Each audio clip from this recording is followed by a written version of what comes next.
Hey everyone, welcome back to Living with the K's. This is our first official episode. Is it the first? Official episode. But you said welcome back. You know what I mean. It was an intro. Intro. Okay, so first one with real content. Yeah. What We're are we talking talking about a fun topic today. What's that? Fun for some, maybe not for all. But we're going to be talking about finances. That definitely was not fun for her. It wasn't. I did not enjoy it, but it was Okay. important and we needed to get through it. And now, I love it. She does not love it. That's a lie. No, I do enjoy it. Okay. We've gotten better. Before, I really used to hate it. Like, drag my feet. I'd find every excuse not to talk about it. But You did when it was on the calendar. yeah, we'd set aside time and I would just get in the worst mood because it really wasn't fun. So if you can relate, I got you because it's not enjoyable. But It's because we weren't spending that much money. no, okay. Anyways, today we're going to share a little bit about our upbringing around money and, our struggles and kind of how we got through having those tough conversations. We're going to give some perspective around splitting versus paying for things, budgeting and saving, how we view budgets. We have very different views on budgets. Now that we know that, it's fun. Yeah, I think we still have different views, but we're getting through it. And then bank accounts, joint versus, having your individual accounts on your own. And then I think we'll close with just giving y'all some tips. Yeah. Cool. Maybe you'll want to share your upbringing? Yeah, I'll kick it off. So I grew up Brooklyn. I grew up in a nice, it was fairly big home. It was 5-6 bedrooms. I had family that pretty much gave me everything I wanted. I felt like I never really needed to want for anything. I remember just going to school and I had a driver take me to school. And every day, so my grandparents did most of the raising. So my mom had me pretty young, and my grandpa would give me money every day. And then I'd go to the store and buy food for all my friends at the store, along with stuff that I wanted. So that was just an everyday thing. I never thought about money or not having it just because anything I needed, it was provided to me for. So I think having that perspective around money made my spending habits very different because I always have it. And I think mine was very different, but I think it's really important for a couple to understand what the money situation was like in the other person's upbringing. It took a while before we finally got to the root of why we had so much friction when it came to finances. Yeah.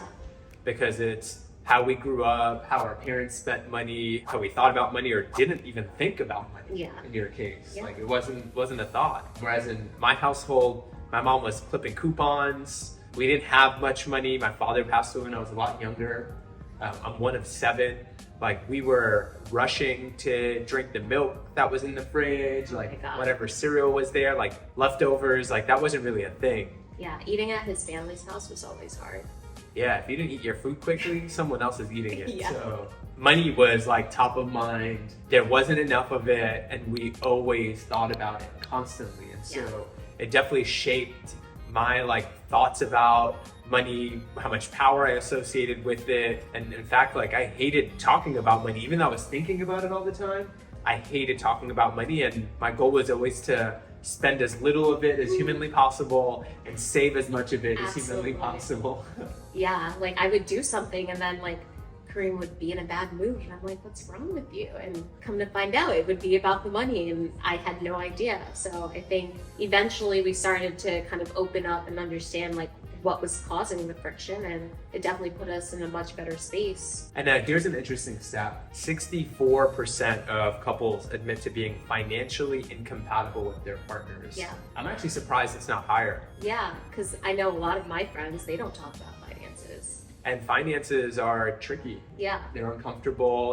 There's power that people associate with money. There's memories that they have with money. Yeah. But I would have assumed that it would have been higher because we all have a different relationship with money based on our values and childhood experiences. So 64%, it's high, but I'm surprised it's not higher. But I don't actually think that's a problem. I don't think it's a bad thing. You think it's a bad thing? No, but they also say there's a lot of stats that lead to divorce due to people not talking about money over a long period of time. So when you're not talking about it and then you start hiding it and start making decisions on your own, that could definitely cause tension and lead to places that you don't want to be as a couple. So, okay, maybe it is harmful, and yes, I agree that it is, they say, one of the leading causes of divorce, but the incompatibility itself is not. No, as long as you can work through it. You can work through it. All right, so let's talk about a maybe less sexy or exciting topic: splitting and paying for things. Yeah. How did we go about it? I'm sure a lot of couples are thinking about that, especially in the early days or when things get more serious. Yeah. Should we be splitting things? Who pays for what? Yeah. What does that all look like? How did we do it?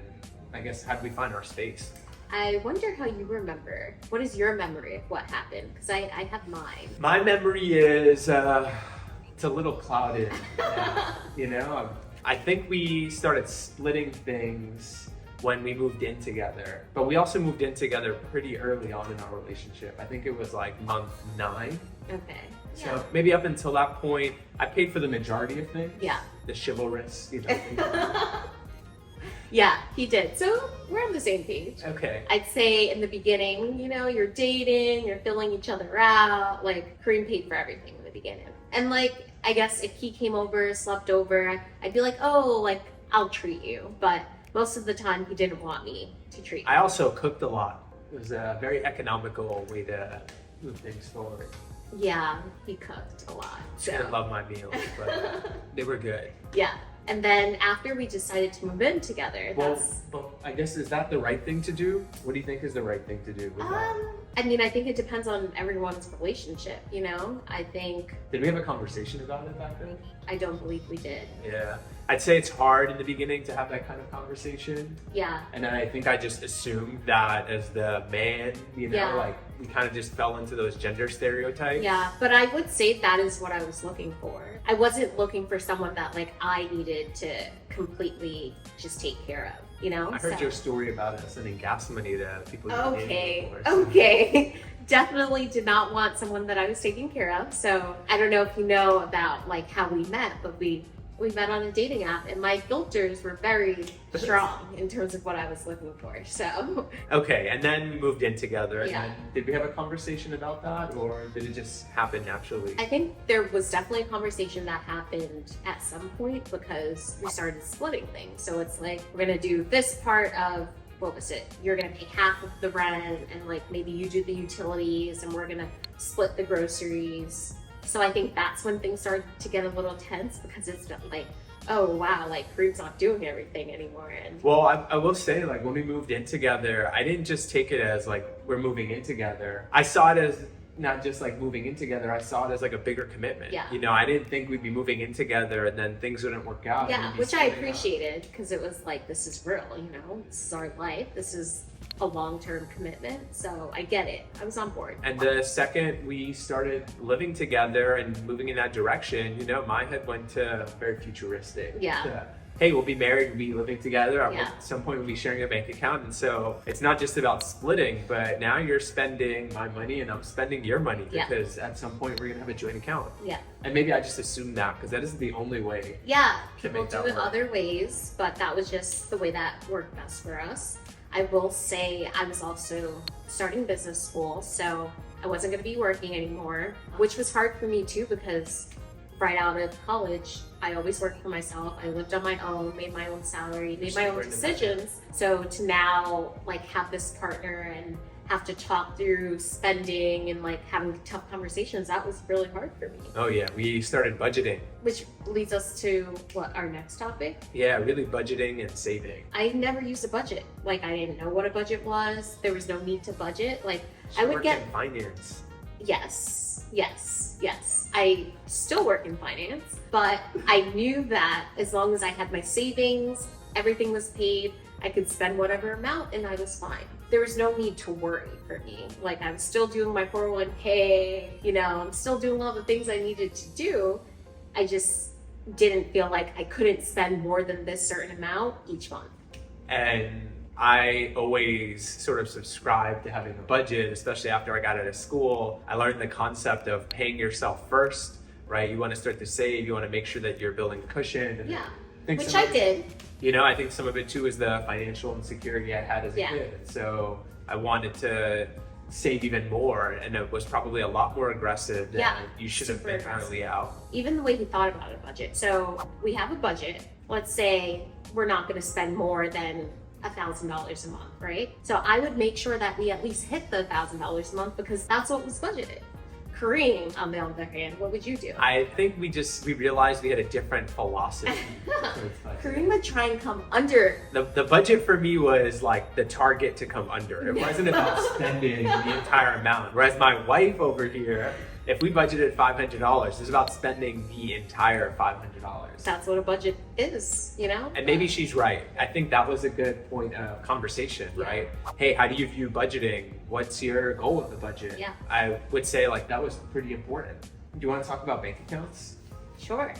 So bank accounts, we talked about this a little bit before, you know, single versus joint. I think for me, it was like growing up watching how my parents did things, and I was kind of like, I see that works for you, but I don't like how it works for me. I feel like when you have individual accounts, you're making a lot of decisions on your own, and that kind of takes away from like your partnership.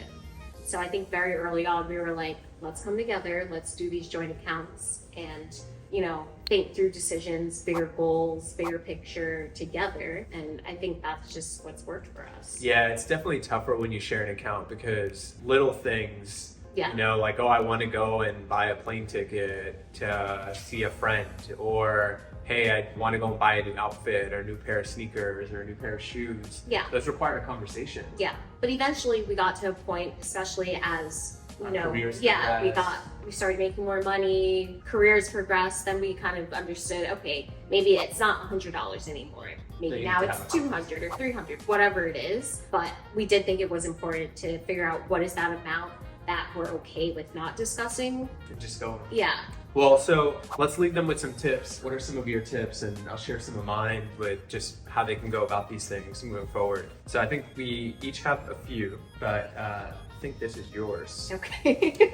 So tips, have a budget. It is so, so, so important. I know it's tough to have those conversations, but it'll be better in the long run if you do. I think because budgets are, at the end of the day, they're just tools, Yeah. right? And they're a tool for your goals. And so you want to make sure that the budget that you're putting together is helping you achieve your goals. One of my first tips would be to divide responsibilities based on your strengths. So whoever's more financially savvy or whoever enjoys the finances more, hopefully one of you does. If it's neither of you, then maybe you pick someone who's going to dive deep and like do the learning. In our relationship, you know, we would sit down, we talk about the budget, but I was responsible for allocating the cash. Yeah. And I would do the actual managing of the budget. So Keeping track of the different expenses there. You have another tip for them? yeah, emergency fund. Set it aside. You never know what could happen. In terms of what do you remember what we did in the beginning in terms of how much we thought we needed to have? I can't remember. 3 months. Yeah, 3 months. I mean, there's the best practices are 3 to 6 months. Yeah. Just set that aside. It's of your living expenses, but there's a lot of rules of thumb out there, and Yeah. I think it's really dependent on your context. But there's a lot of good videos and information out there on it.